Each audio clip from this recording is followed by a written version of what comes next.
நான் உங்ககிட்ட ஒரு விஷயம் சொல்றேன், நீங்க இங்க ஒர்க் பண்ண கூடாது. நீங்க பக்கத்துல இருந்தீங்கன்னா நீ டென்ஷன் ஆயிடுற, அப்படித்தானே? அன்செட்டில்ட் ஆயிடுற இல்லையா? ராங். அவன் உனக்கு எதுவும் இல்லைன்னா அவனால நீ எதுக்கு அஃபெக்ட் ஆகுற? ஏன் அவர் தொட்டா உனக்கு ஏதோ ஒண்ணு ஆகுதா? உன்னோட கோவம் என்ன பார்த்ததும் காத்துல கரைஞ்சிருது. இருந்தாலும் கோவப்படுற மாதிரி நடிக்கிற. எனக்கு அவர் மேல ரொம்ப வெறுப்பா இருக்கு. கண்டிப்பா இருப்பேன். ஆனா அவர் நேர்ல வந்த உடனே அந்த வெறுப்பெல்லாம் கரைஞ்சே போயிடுதே. நான் உன்னை தொடும்போது நீ தடுமாறுற. உன்னை நீயே மறந்துடுற.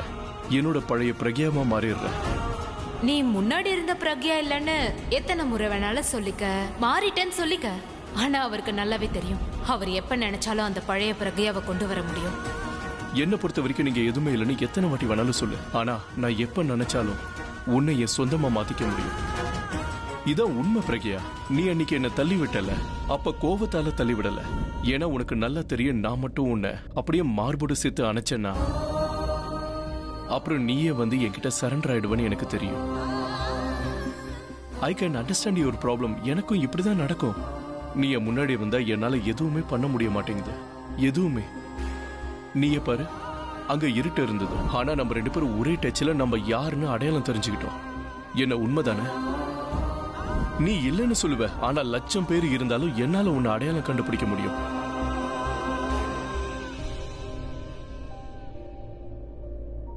I can feel you. I can smell you. எனக்கு எதுவும் கிடையாது. எனக்கு என்ன நடக்கும் நடக்காதுன்னா எனக்கு தெரியாது. ஆனா என்னால உறுதியா சொல்ல முடியும், நீங்க என் கூட இருக்க கூடாது. நான் உங்களை இத சொல்றதுக்காக தான் இங்க கூப்பிட்டேன். புரியுதா? I'm firing you. நான் உங்களை இந்த வேலையில இருந்து தூக்குறேன். அது உன்னால முடியாது. ஏன்னா நீ என்ன வேலையை விட்டு தூக்குறதுக்கு 1 month நோட்டீஸ் கொடுக்கணும். 3 மாசம் சேலரி கொடுக்கணும். இங்க பாரு, நீ இன்னைக்கு என்ன வேலையை விட்டு அனுப்பணும்னாலும் நீ எனக்கு 1 மாசம் நோட்டீஸ் கொடுத்து ஆகணும், தெரியுமா? 1 மாசம் நீ என்ன பொறுத்துக்கணும்.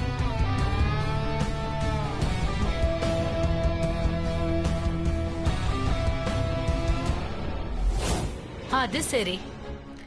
அப்ப இதுதான் கதையா? அன்பார்ச்சுனேட்லி என்னால இத மாத்த முடியாது. எனக்கு அப்பவே இங்க ஏதோ ஒரு டென்ஷன் இருக்குன்னு தெரியும். நீங்க ஆர்த்தி எடுக்க தட்டு கொண்டு வந்தீங்கல்ல, அந்த நிமிஷமே நான் இங்க பிரச்சனை இருக்குன்னு தெரிஞ்சுக்கிட்டேன். பிராச்சி, இவ சர்நேம் என்ன? தெரிஞ்சு என்னாக போகுது? அதான் கோழி ஆயிட்டால. ரன்வீரோட தனியா இருந்துட்டு இருந்தா.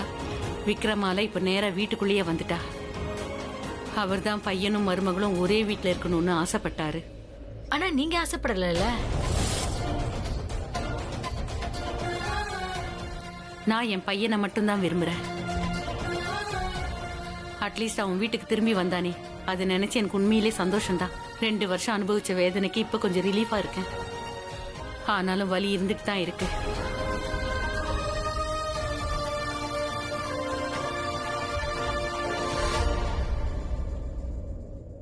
தேங்க்யூமா. கேளுங்க கேளுங்க. இங்க மொத்த குடும்பமும் ஒண்ணு சேர்ந்திருக்கிறதுனால நான் உங்களுக்கு ஒண்ணு சொல்ல ஆசைப்படுறேன். என்ன கேட்டா அம்மா நீங்களே எல்லா விஷயத்தையுமே சொல்லிடுங்க. அப்பதான் அவ அமைதியா இருப்பா. ஏய், நீ கொஞ்சம் சும்மா இருடா. உளறாதீங்க. நம்ம எல்லாருக்குமே ஒரு விஷயம் நல்லா தெரியும், பல்லவியால எல்லா வேலையும் பார்க்க முடியாதுன்னு. ஆனா எல்லாத்தையும் கண்ட்ரோல் பண்ணி வச்சிருக்கா.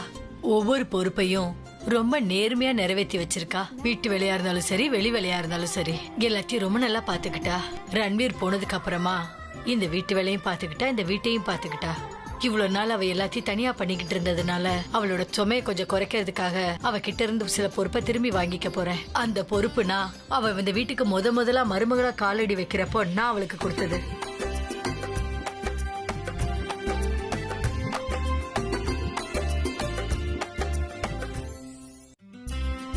இது உங்களுக்கு வெறும் சாவியா தெரியலாம், ஆனா என்ன பொறுத்த வரைக்கும் இது என்னோட பரம்பரை. இந்த சாவியை பொறுத்த வரைக்கும் ஒரு மாமியார் தன்னோட மருமக கிட்ட ஒப்படைப்பாங்க. இப்ப நான் அதே பொறுப்பை என் மருமக கிட்ட இருந்து வாங்கிக்க ஆசைப்படுறேன். ஆனா இன்னைக்கு இந்த பொறுப்பை என் பசங்களோட மனைவி கிட்ட இல்ல, என் பேரனோட மனைவி கிட்ட கொடுக்க போறேன்.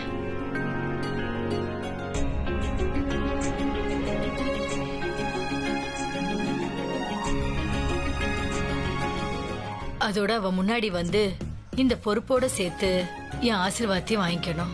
பல்லவி எப்படி இந்த குடும்பத்தை நல்லபடியா பாத்துக்கிட்டாலோ அதே மாதிரி அவளும் இந்த வீட்டை பாத்துக்கணும். தியா கண்ணு, நீ போமா முன்னாடி.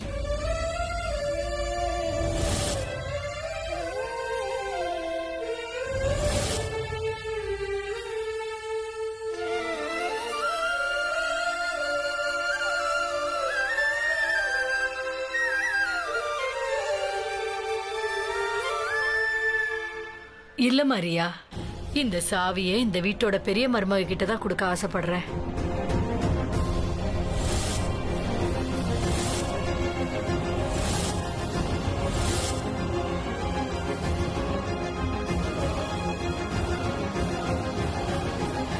நான் இந்த பொறுப்பை பிராச்சி கொடுக்க ஆசைப்படுறேன்.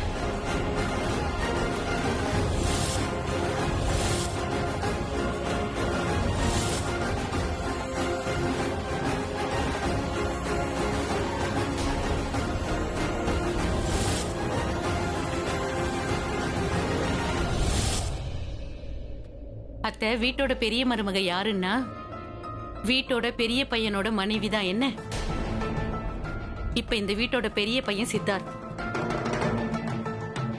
அதனால அவனோட மனைவிக்கு தான் இந்த சாவி கிடைக்கணும். தியா,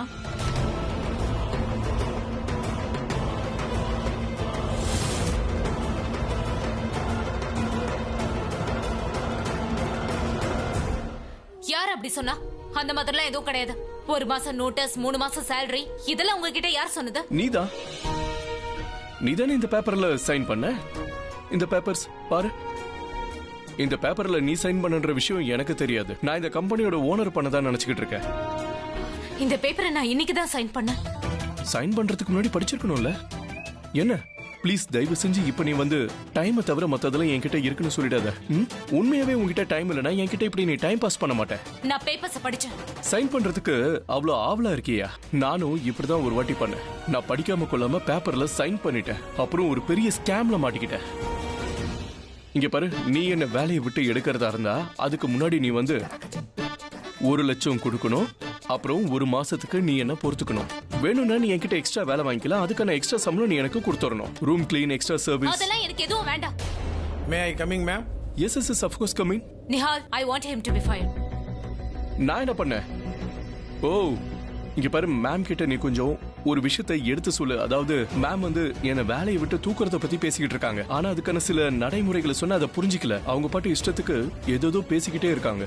நீயாவது புரியவே. என்ன மேம், 1 மந்த் நோட்டீஸ்க்கு அப்புறம் 3 மாசம் சேலரி தரணும்.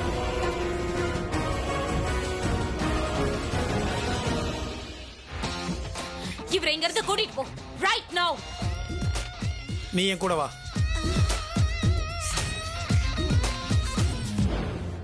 நீ சொன்னது சரிதாம்மா. ஆனா இங்க நான் பெரிய மருமகன் சொன்னதுக்கு காரணம் அந்த வீட்டோட மூத்த மருமக ரன்வீர் பிராச்சிக்கு தான் முதல்ல கல்யாணம் நடந்துச்சு. அதனால ரியாக்கு முன்னாடி பிராச்சி இந்த வீட்டோட மருமகள் ஆயிட்டா.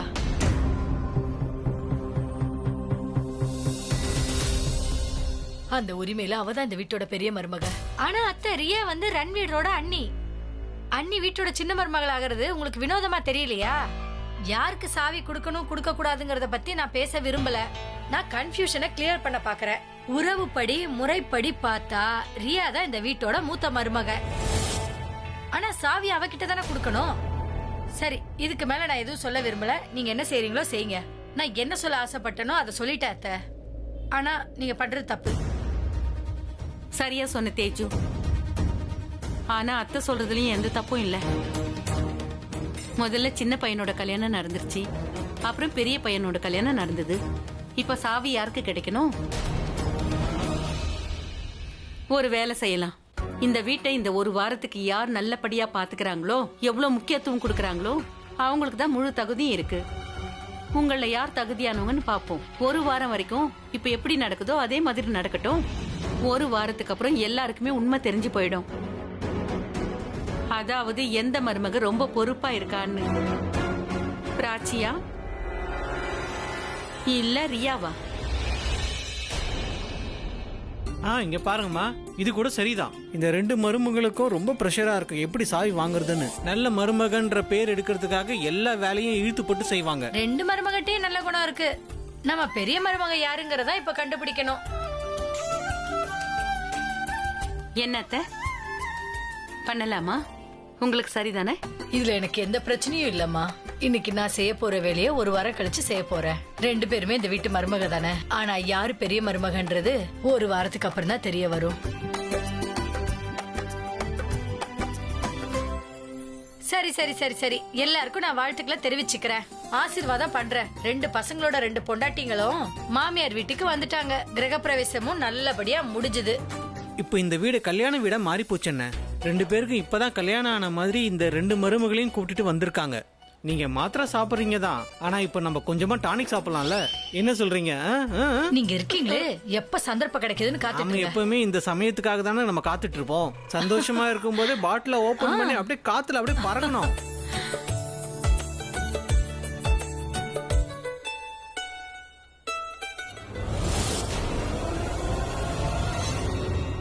நீ என்ன கொல்லாம விட மாட்ட போல இருக்கு. நீ இப்படியே பண்ணேன்னு வை, உன்னோட சேர்த்து என்னையும் வேலையை விட்டு தூக்கிடுவாங்க. நான் என்னப்பா பண்ண? பேப்பர்ல எழுதி இருந்ததை சொன்னேன். நீ உண்மையை தானே சொன்ன, அப்புறம் ஏன் பயப்படுற? நிகார், இவன் இந்த ஆபீஸ்ல இருக்க கூடாது. முதல்ல இவனை வெளியே அனுப்ப. சார், நம்மளால இவனை வெளியே அனுப்ப முடியாது. ஏன்? இப்பதான் மேடம் கிட்ட டிஸ்கஸ் பண்ணிட்டு வந்தோம். இவருக்கு கான்ட்ராக்ட் சைன் பண்ணியாச்சு. இவரை வேலையை விட்டு தூக்குறதுக்கு முன்னாடி 1 மாசத்துக்கு முன்னாடி நோட்டீஸ் தரணும். அதனால இவரு 1 மாசம் இங்கதான் வேலை செய்வாரு.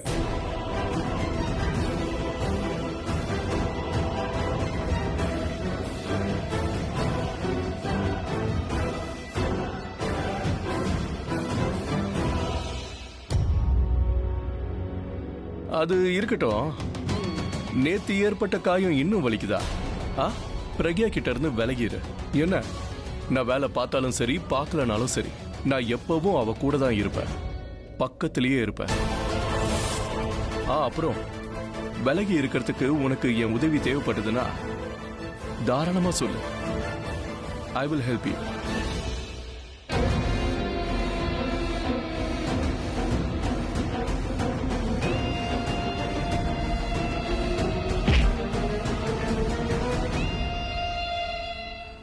என்னென்ன நீங்க இப்படி பண்ணிட்டீங்க?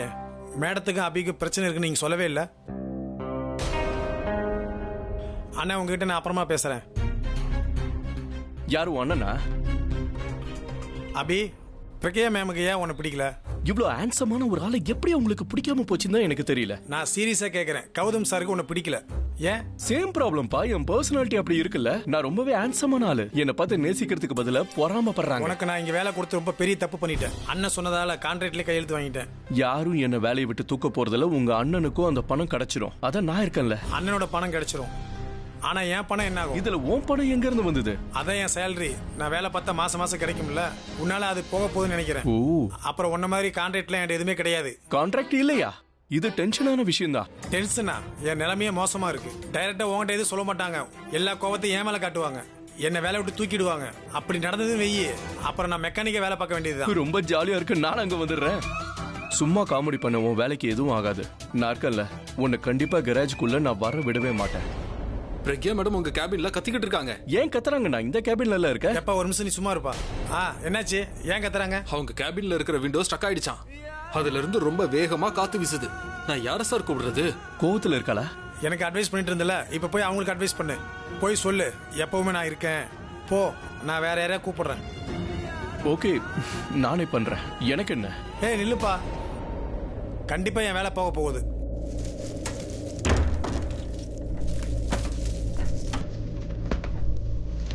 இது மூட.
Dare you? என்ன டேர் யூ?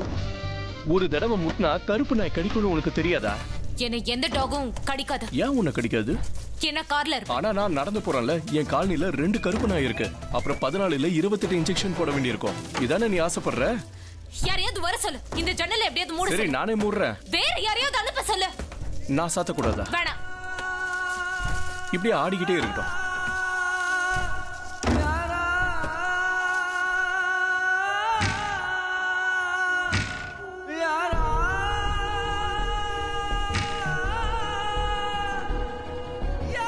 விண்டோ மட்டும் இல்ல, இந்த டோரும் ஜாம் ஆயிடுச்சு. என்ன தவிர இந்த ஆபீஸ்ல வேற யாருமே சரியா வேலை பார்க்கலன்னு நினைக்கிறேன்.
நான் வீட்டுக்கு போறேன். அதான் சாத்தியாச்சு, அப்புறம் என்ன?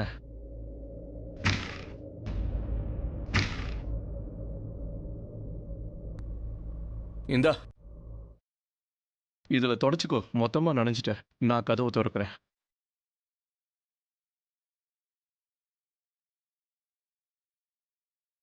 என் அன்பே எந்த நாருயிரே நீ இல்லாத வாழ்வும் வெறும்.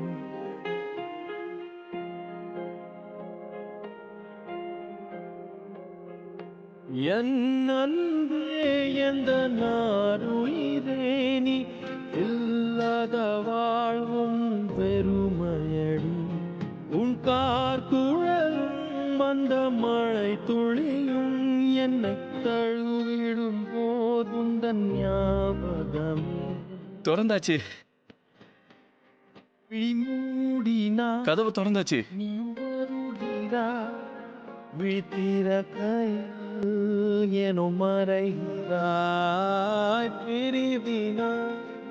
நம்மை அறிகிறோம் அறிவதா. நான் வேலைக்காரன் தானே. டிப்ஸ் கொடுக்கலன்னா பரவாயில்ல, கொஞ்சம் ஸ்மைல் பண்ணலாம்ல.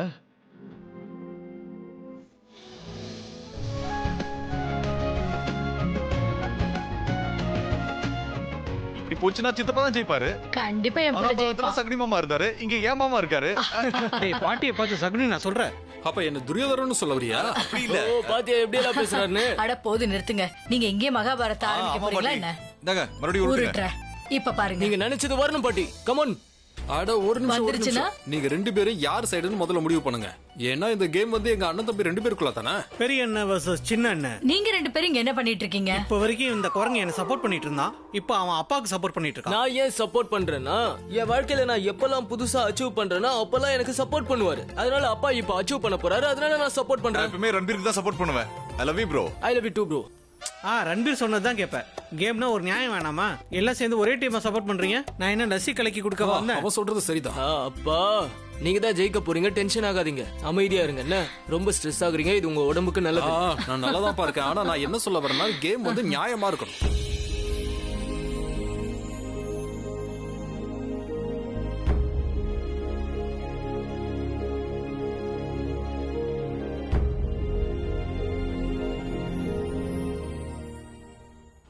Are you serious? Yes dot.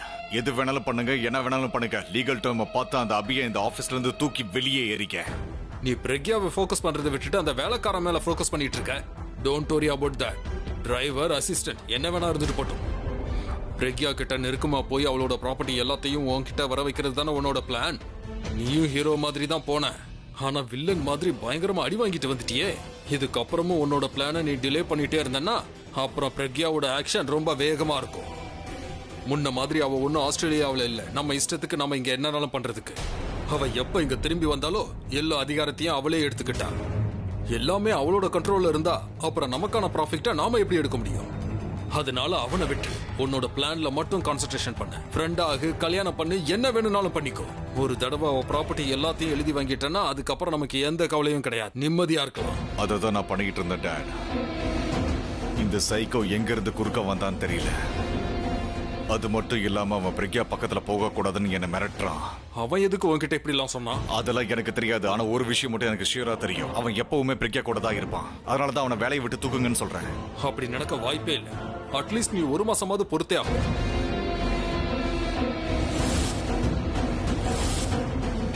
இந்த அபிய ஓரம் கட்டுறதுக்கு நான் தான் ஏதாவது ஒன்று பண்ணி ஆகணும்.